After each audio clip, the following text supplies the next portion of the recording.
Hello there, and welcome back. Today we are looking at Tears of the Kingdom.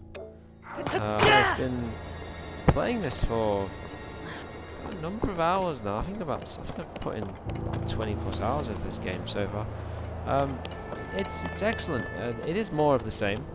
So if you weren't that much of a fan of Breath of the Wild, I don't imagine this is going to really be any more appealing to you.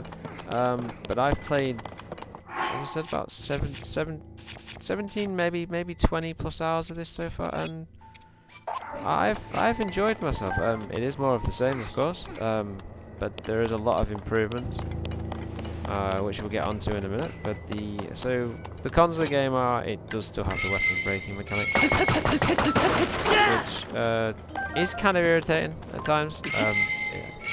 But they have allowed you to fuse weapons together, so that kind of makes up for some of the issues. So for instance, you've got the abilities wheel, which is Ultra Hand, so that's the one where you can put things together.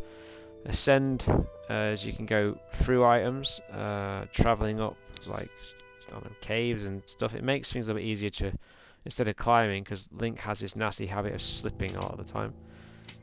Recall, which is where you can reverse time, and the fuse ability. Amiibos, I have never used an amiibo in my life. I'm not the biggest Nintendo Switch owner user, if I'm honest. My Switch doesn't get a great deal of use because a lot of the games on there don't really appeal to me, if I'm honest. I'm not that much of a big fan of JRPGs, but it's pretty much just a Zelda machine, really, which I'm quite happy with that. So as for the complaints about the performance, yeah, the Switch is an old system. The chipset in it, I believe, is about 10 years old. So you are talking something from what year is it? Something. It would have been top of the line in like 2013. And I think at that time would have been. But I believe it's an Nvidia chipset, I believe. So yeah, you're talking 30 frames a second, which isn't just not the best, and the performance does drop when you enable the abilities mode. You will see frame drops and stuff. It's not unplayable. Well, I don't feel 30 frames is necessarily unplayable. It shouldn't really be 30 frames most games nowadays. Looking at you, Redfall. But that is another story for another day. But I mean, generally, like it's you know, I don't have that many complaints. As far as I'm aware, I believe Breath of the Wild was also 30 frames or something, I think. But Nintendo do need to they do need to work on a new Switch, because it is showing its age now. It's struggling with certain games, but the thing is that Nintendo themselves optimize their games fairly well, considering. Well, considering compared to, say, another game that that also sold really well, which is also absolutely terrible from a performance perspective, which is Pokemon Sword and Shield. Sorry, Pokemon Violet and I've completely forgotten what they're called. Scarlet and Violet, which is pretty terrible from the reviews I've seen.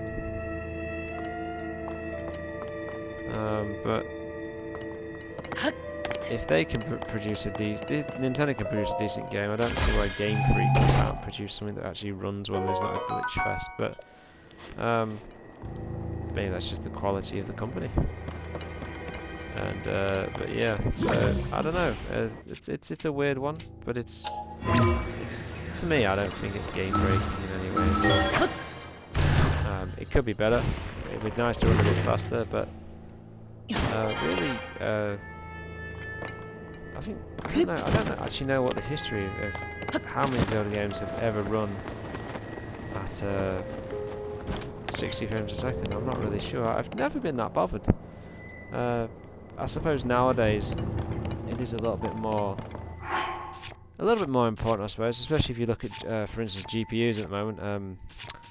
Nvidia and AMD, especially Nvidia, they're getting absolutely slated at the moment for their terrible new graphics cards because they are kind of terrible, especially the 4060 Ti.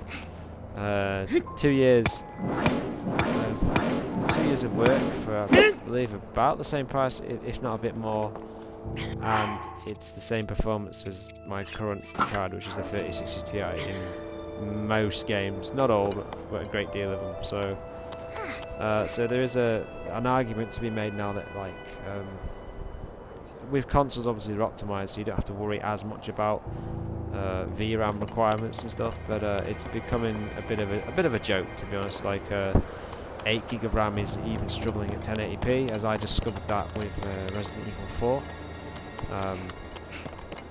So yeah, it's definitely important in ways, but it's not the be-all end of things.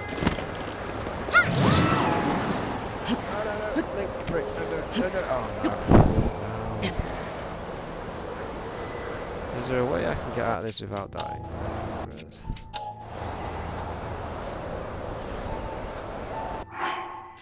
This is one of the other things. Link can't climb on slippery items very easily.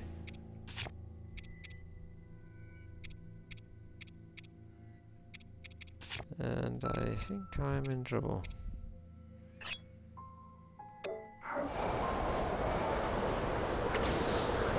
Oh, straight down. Fantastic.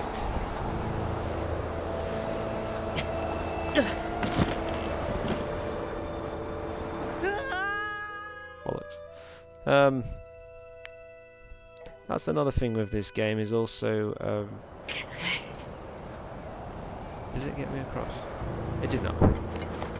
Okay, we're gonna have to go up. What I did discover is the outfit you're wearing in this particular game, you get different outfits for different environmental situations and conditions. Obviously I bought the top, but this game doesn't drop the rupees as much. You have to, in the other games you cut grass and you get them galore, but in this I haven't seen as many of them. You still get them, but they're not as frequent. So I had to sell loads of merchandise, but of course I didn't have the money to buy the trousers, so I thought, well, I will just leave it and just have the top. Only to discover I got right to the top of this just before the actual dungeon, only to discover that yeah, you can't do that because you can't. You end up dying from the cold. So I have to go all the way back down and then try and grind some stuff, and then I was able to get the money to actually buy the trousers. So that was fun. And it does have that thing where, well, it's not as annoying as Ocarina, where whenever time you saved in that game, it would stick you right at the beginning of the dungeon, which is one of the most irritating flaws of Ocarina of Time. But also, again, you're talking about a game that's generally a lot older than this, so.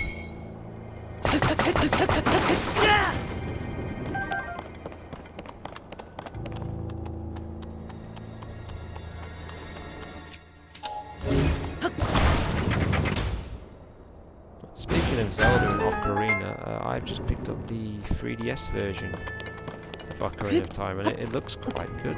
It looks very, very interesting. It does seem to be quite a few improvements in it, graphically especially. But obviously, it's just getting around to playing it.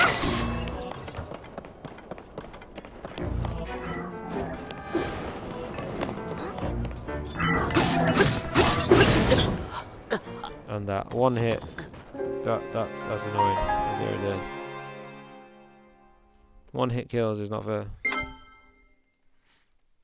But you can, as you do the shrines, obviously you unlock. You can, I think it's for every 3 shrines you do, you're given these golden globe things, and the more of them you have, you can then go and increase your heart or your stamina, and I believe there might be some other bits as well, because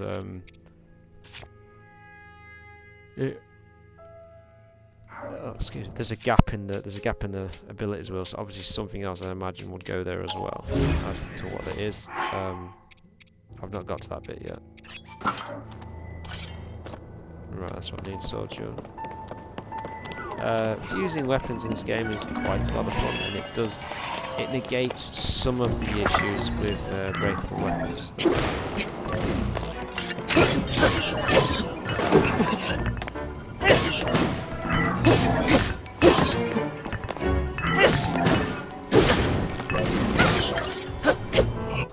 I'm gonna die.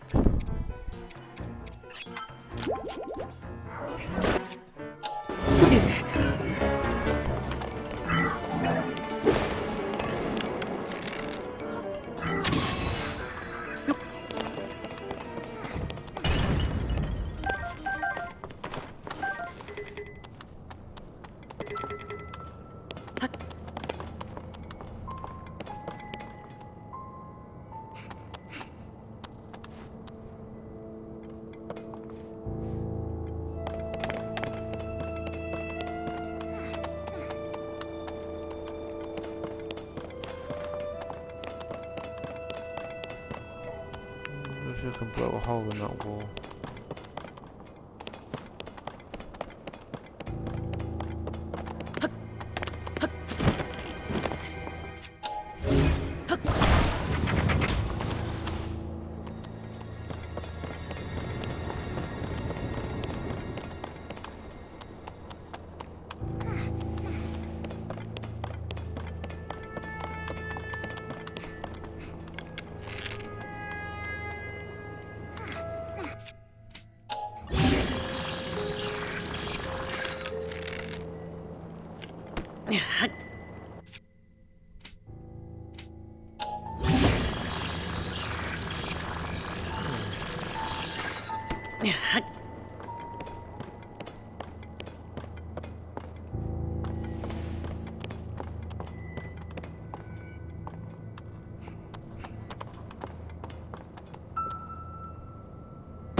There's just so much you can do in this game. There's so many creative ways of going about stuff.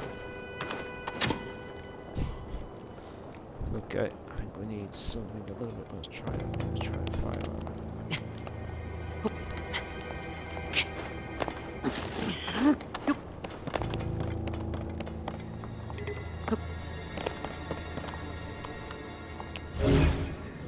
Let's try this.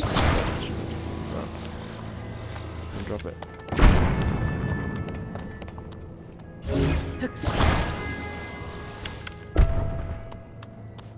Oh, it's a puzzle. I'm a dumbass. It's a bleeding puzzle.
This can be a bit janky as well, adjusting this sometimes. It can be a bit of a battle.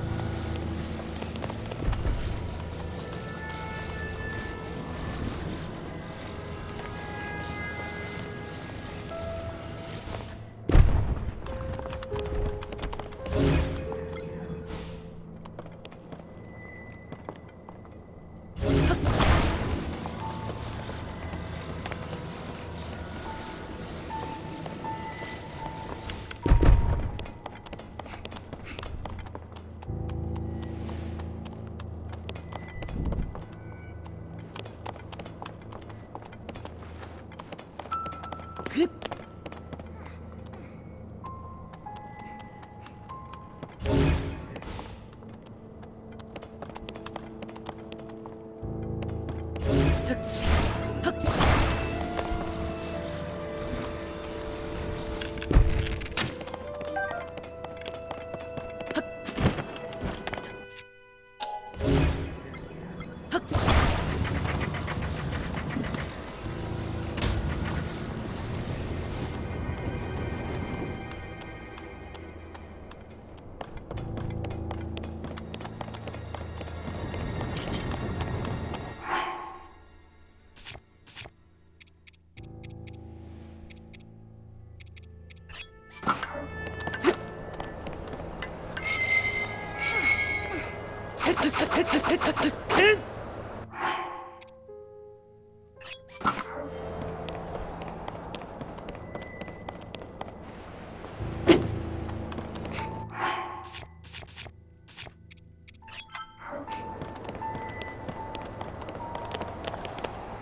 Alright, I'll call it there anyway.